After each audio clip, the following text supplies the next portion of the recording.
Pay me, pay me, pay me my silver now. Pay me or go to jail. Pay me my silver now. Road to Rooted.com. We are in the final days of our financial system. It is so insane. All the things are coming into focus about how they're going to take down the system, what's going to happen, how long will it last, what will be the next system, blah, blah, blah. Who will be our leaders, who won't be our leaders, will we have any leaders? All these are excellent questions. I posted a private road discussion about this on the private road section at roadtoroota.com. Go over there to that, and it's called Global Chaos Dead Ahead. Part of that, I talked about the Grand Canyon. Now, if you followed my work, there's so much gold and secrets hidden in the Grand Canyon that the U.S. government, 95% of the Grand Canyon is off limits to everybody. You can't go there. You're not allowed. I talk about that in the private road. There are a lot of secrets hidden under the dirt, by the way, in the Grand Canyon as well, about humanity's past civilizations, all that stuff. We did that in a remote viewing with the crypto viewing guys. We are seeing right now a very interesting thing happen in the Grand Canyon. There's all kinds of flooding going on, and flash floods going on. And as floods happen, rivers bulge and things like that, a lot of the sediment gets thrown out of the way, and we get to see what's underneath. The timing of this couldn't be better. I believe there are literally billions and billions of ounces of gold in the Grand Canyon. I've proven it many times. Whether or not it's profitable to mine it, back in the early 1900s when they set the price of gold at $20, probably was not profitable to mine. Is it profitable to mine at $2,500? Probably. But it's all been shut off, and it's not available. How much gold is there? I would estimate it to be over 1 million tons. Yes, I said it, 1 million tons, which is 5 times what the supposed global amount of gold that has been mined, 200,000 tons or a little over that. They've been lying to you for years about how much gold there is in the world. Why would they lie about how much gold there is in the world? It's the same reason that De Beers lies about how many diamonds are in the world. Who owns all the gold? It's the bankers own all the gold, like 99% of it.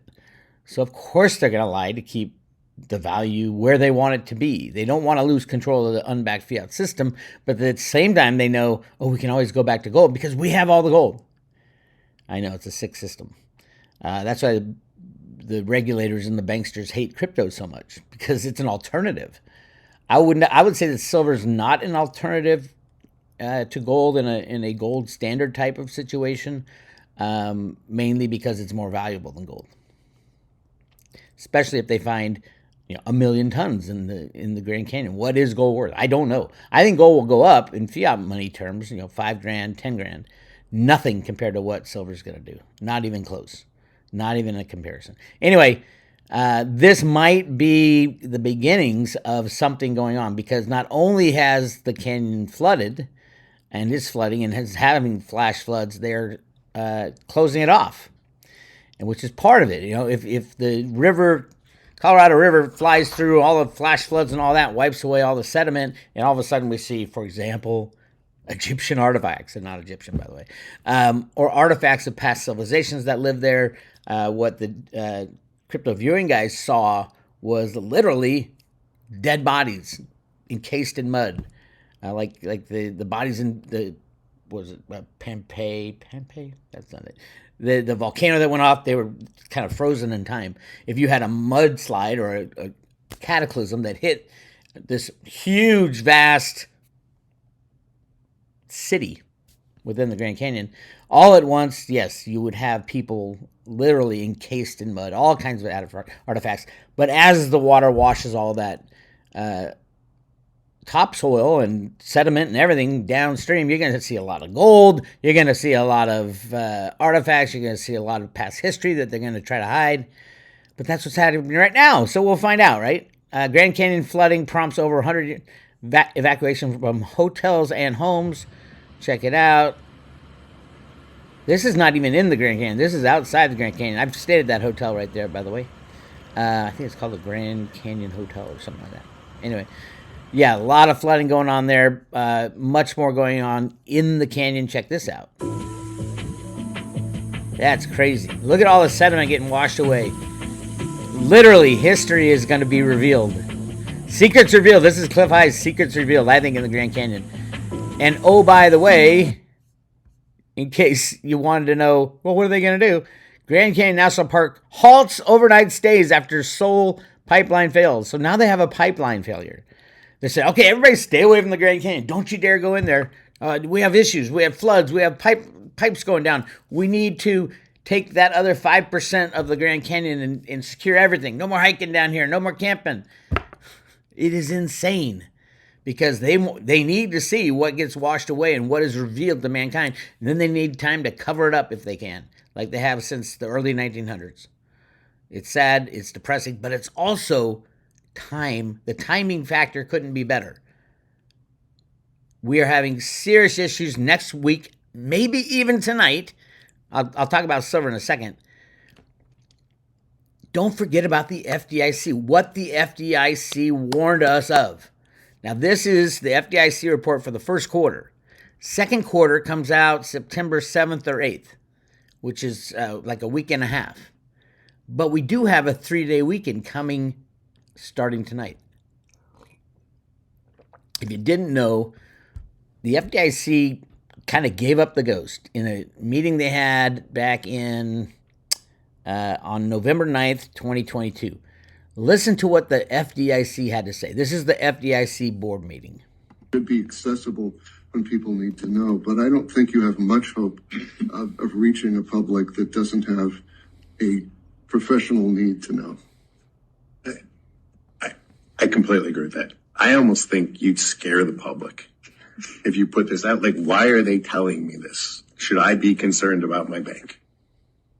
Like, my insurance company doesn't tell me what they're doing with my assets. They just assume they're going to pay my claim, right? I think you've got to think of the unintended consequences of taking a public that has more full faith and confidence in the banking system than maybe people in this room do. That we want them to have full faith and confidence in the banking system. They know the FDIC insurance is there. They know it works. They put their money in. They're going to get their money out. So there's a select crowd of people that are in the institutional side. And if they want to understand this, they're going to find a way to understand this. There's a bunch of law firms represented in this room. There's a bunch of people that charge them by the hour a lot of money to explain this all to them. And it's fine. I don't have a problem with that. And they all have huge staffs. But I would be careful about the unintended consequences of starting to blast too much of this out in the general public. I wondered whether there are... Well. So a lot of people say, why do you think the banks are failing, Bix? They're not saying anything about it. I don't see any bank problems. They just told you why they're not going to tell you the problems until it happens. They don't want, it's a faith game. They know the FDIC has 1% of all the 1% of the money that they insure. So they really can't insure anything, especially on the large bank sector. They go out throughout the meeting and they talk a lot about when they're going to do it. They say a 3-day weekend. This is a 3-day weekend, and it's going to be on a Friday night. So you'll know nothing all day. Like today, we'll know nothing, and then Friday night is when they want to do it on a 3-day weekend. And here, this is part of that meeting too. We've been working on these for 10 years now, and we should probably be starting to say more things publicly. So what do we want to think about today is what should we be transparent about now that would help improve confidence in the event that we're called to use our Title II authorities. And what we want to hear from you today is what you think the priorities would be in order to go about setting expectations appropriately in public about how we would execute Title II. So that if and when we do have to have that announcement on Friday night, ideally Friday night, that people are in a position to receive it, understand it, and say, yeah, that works. Friday night, baby, Friday night. Yeah, I don't know, and nobody does. If tonight they're going to pull the plug, to me it would make sense. This is the only 3-day weekend we got for a while. But again, then it turns to, okay, that means somebody's going to have to press that red panic button. And I think they want to do it before the election. Obviously, the good guys do. They want pure chaos to hit to kind of cleanse the system of some of these criminal banks. Again, This is the first quarter of 2024. As you can see, we have the jumping, and this is real estate related. This isn't bond related. These other ones are U.S. bond related. This is real estate related, and commercial real estate is literally on its knees and will never come back. Never. Those days are gone. Everybody learned they can work from home. The companies learned, oh my God, we saved so much money by not having this freaking office in downtown prestige. Nobody wants to go to the cities anyway because the Democrats have destroyed the cities. Great article here. The looming real estate crash will be worse than the global financial crisis decline. The decline of office values could match or exceed 2028 era depreciation, Finch says. If office real estate were to recover, it would be more protracted. There is no recovery, my friends. There is no recovery. I go to San Francisco on occasion if I have to, because I live kind of close to there. And I will go through the streets. No one would want to bring their people back to work there. It's dangerous. It's smelly. It's crime-ridden. You can't park your car on the street or they bash your window and take your stuff. The cities are done. That means hundreds of billions of dollars of real estate value is going to go right down the tubes, and banks hold a lot of that real estate. They loved financing, massive buildings. You either finance, a couple thousand homes or one massive building. It's cheaper to do one massive building. But that massive building, literally, if it drops 80%, I do think residential real estate, homes will drop massively very soon. They've already started. But if the banks can't lend, what's your house really worth? 80% drop, 90% drop. I mean, really the only reason housing has been doing so well for so long is money has been so free and so cheap, and anybody can buy a house. Now the Democrats want to give, I think California are just trying to pass a law giving $150,000, first home buyer for illegal immigrants. Are you fucking kidding me? I pay tax in California. This is so insane. This is revolution type language they're using. Pisses me off. But what doesn't these days? More commercial real estate fraud uncovered amid falling property values. Yes, as the good days go away, the shit comes rising up to the top. Massive fraud, just like in 2008, writing those phantom loans and all that bullshit. They did it with commercial real estate over the last 10 years. Same crap. U.S. prosecutors are cracking down on commercial mortgage fraud, sending shudders through the $4.7 trillion industry, raising questions about the assumptions underpinning major loans. There you have it. And that's why you started to see this.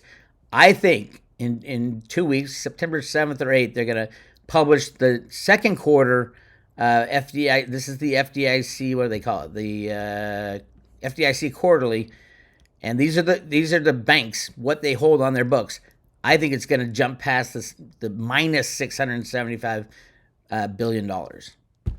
That is major chaos. And some of the big banks will be taken out on the Friday. Could be tonight. I mean, what are the odds of tonight? I would say they're better than 1% chance. Because remember, if they liquidate a too big to fail bank, that has repercussions everywhere.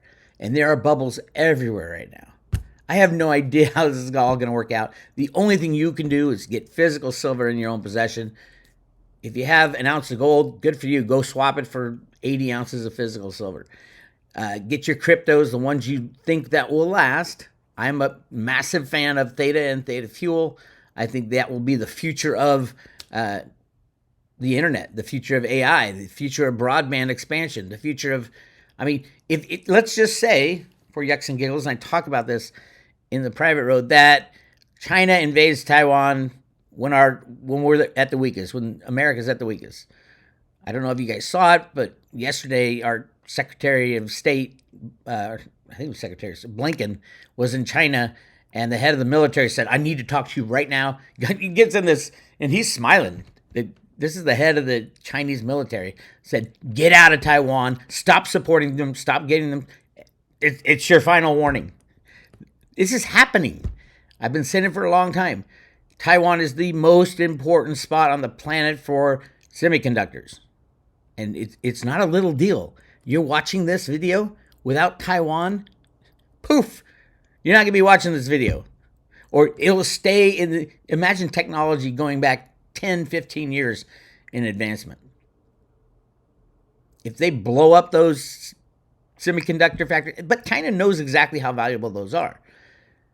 But would the current administration, with their insane stupidity, say, well, we're going to give up Taiwan, but first we're going to blow up all the semiconductor factories and set the world back 10 years? I hope you like your iPhone that you have right now. I hope you like your laptop. But if they stop making that, we're stuck. You know, we saw it, kind of a hint of it during COVID. I remember ordering a new truck, brand new truck. I was like, oh, this is so cool. And it took them 2 years to deliver it because of one little chip that's supposed to go in the truck. Imagine all your stuff that has chips in it. Just think about what has chips in it. Everything. Your cell phone, your computer, your flat screen TV, your car. There'll be no cars sold. That's how big that is. It's gigantic. And it's in everything. What has computer chips? Everything. There'll be no commerce. Everything's done with credit cards. And, you know, everything would change if Taiwan goes. I think China will take over Taiwan. I think it will be peaceful. They'll walk in.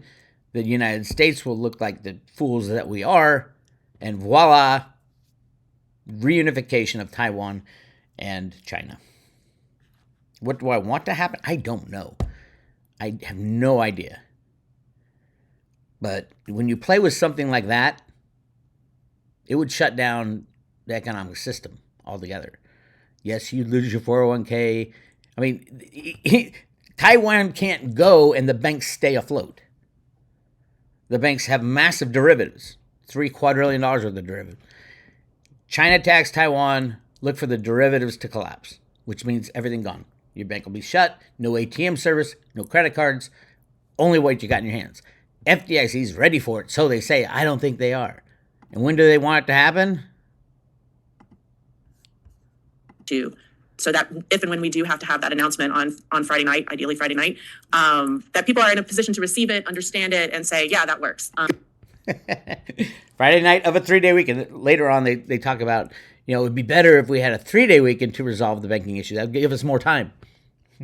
It's not like this is a surprise to anybody in the banking world. But it is a fact that the FDIC actively is trying to not let you know anything until it's over, until you don't have time to go get money out of your bank. I hope you guys are taking a trip to the bank today. Anyway, we'll see what happens, right? We'll see what happens. Silver's rigged. So what's going on with that?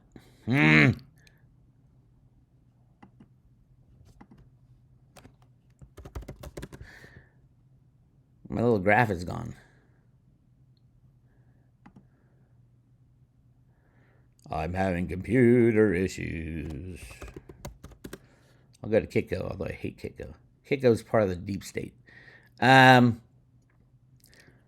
is silver trading at right here? Okay, yeah. They gave it a little slam today. Nothing new. We're used to it. But it's still between the moving averages or right above the moving averages. They could push it below the 200-day, which I think is $26.50. If they do that, India, China will take every last ounce, whatever's left of silver. And let's see what is left. As a matter of fact, today is the first day of deliveries on the COMEX for the September delivery month. This used to be one of the best months. Now it's not. Why isn't it? Because it's controlled. It's fixed how much can be delivered.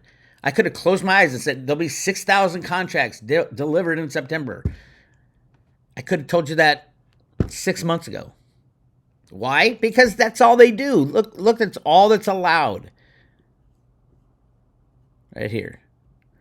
Almost 6,000 in March, 6,000 in May, 6,000 in July, and first day, we're at first day notifications, 3,983 contracts, 6,000 contracts is 30 million ounces.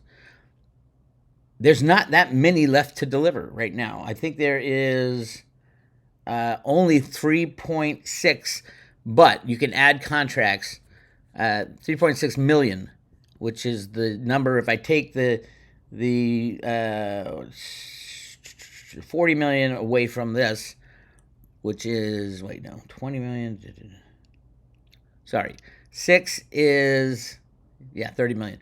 So right here, 4553 is the amount of contracts that the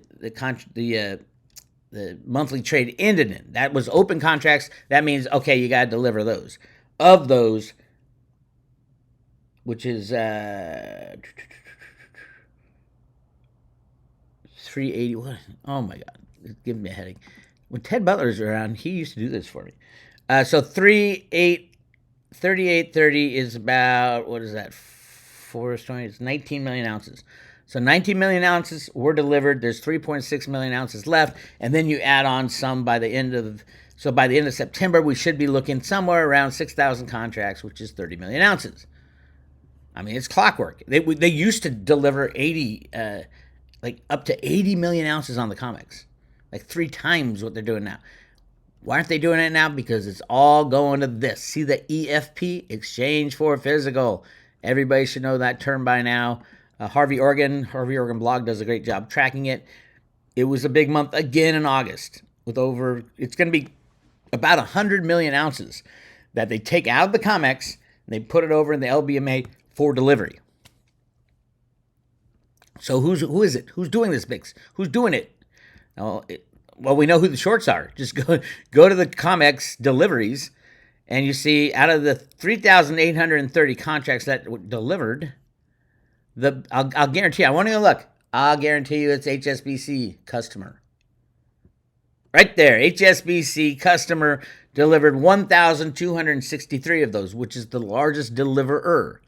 And because look, they've been doing it every single month. That means HSBC customer, whoever that may be, BlackRock, U.S. government, whoever it might be, who controls the market. Now, who's the other end of that? Like I said, they trade back and forth. Who's the other end of that trade? You want to guess? Take a guess. Go ahead. It's easy. JP Morgan customer took 2,981 contracts. Wow, that's a big chunk. What is that? I had that. So what's that? 75%? I don't have it. But they also delivered. So JP Morgan is the biggest rigger on the planet. And they even got busted for it. So what did they do? They moved it from JP Morgan house account to JP Morgan customer, and they'll collude with people like HSBC. Is it just passing back and forth? Absolutely. Are contracts passing back and forth in the hundreds of billions of ounces? Absolutely. Same traders trading back and forth to set the price. But is physical metal actually leaving the exchanges? 100% absolutely.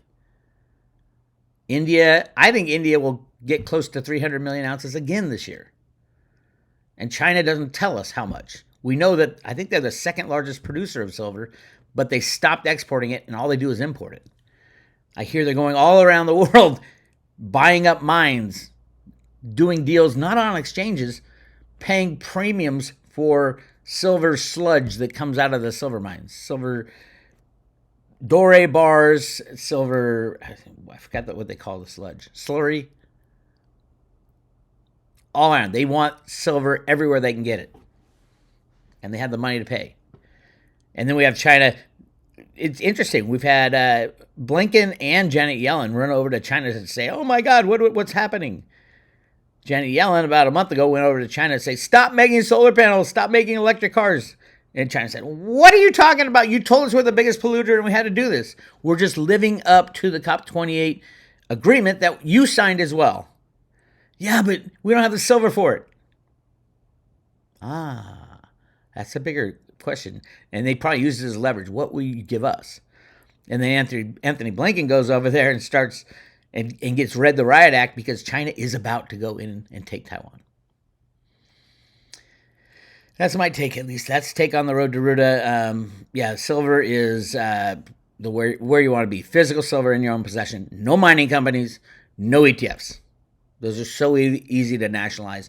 Just think about it. If the banks fall apart, like if the continuation of 2008, remember we were like hours away from the system imploding? This time it will implode. In that world, will the Mexican government or the Mexican people allow anybody to take any silver out of Mexico? Of course not. And who owns all those Mexican mines? People who bought mining shares. They'll go to zero. Everything will be nationalized. They will try to take the ETF gold, the ETF silver, absolutely. And they probably can because it's all centralized. They won't come for the individuals because they know, at least in the United States, they know we're all armed. And yeah, there are very few things that I would bear arms for. Protection of my rights, my property rights is one of them. I hope it is for you too. But all it would take is that announcement. We're going to nationalize gold and silver for the prices to go absolutely nuts and all exchanges to shut down. And who would have the authority to say that? Would you listen to Joe Biden or Janet Yellen when they said that? Hell no. We don't listen to them now. And will there be an election? Maybe. Will either side accept the winner? Nope. So we're what? 2 months away. 65, 70 days away from, if you're looking for an end point, like when China invades Taiwan, when silver goes crazy, when the stock market crashes, when blah, blah, blah, that would be it, in my opinion. Anyway, that's what I got for you. Go to roadtoroad.com. Check out the latest private road discussions. Check out all the stuff on the solar panels. Solars are going crazy again this year, by the way. The Silver Institute will not tell you, but I think they're going to do 500 to 600 million ounces of silver in photovoltaics this year. Nobody really knows, but given the amount of increase, again this year, it's at least 50%, again. And the amount of increase of TopCon, which has about 50% more silver in it per panel, per watt, or per, 50% more per watt, which means 50% more per panel. So they're using a lot more silver. No, that's not thrifting out. Thrifting was perk, and that's done. Nobody's thrifting silver. Jeffrey Christian's lying to you. Again, it's insane. The worst liars, though, are the Silver Institute and Metals Focus. Metals Focus should know better. The Silver Institute doesn't need it. They're not smart enough to figure it out. But Metals Focus knows better. I've had hour-long discussion with the guy who runs it. He knew better. And even the chairman of the board of the Silver Institute knew what was coming. And he said there's going to be 300 million ounces of silver used in photovoltaics this year. 2 months later, the institution that he's the chairman of the board of came out and said there's only 190 million ounces used. What happened in those 2 months? You learned to lie. And you signed off on it. That's the sad thing. But hey, we move on. To subscribe to Road to Ruda, go to roadtoruda.com. Click on subscribe today. We're currently giving away 10 Theta, 100 Theta fuel, and 1,000 T drop. Throw that in your safe for a couple of years. You'll pull it out one day and say, holy crap, look at the wealth there. This is Bix Weir. I'll talk to you later.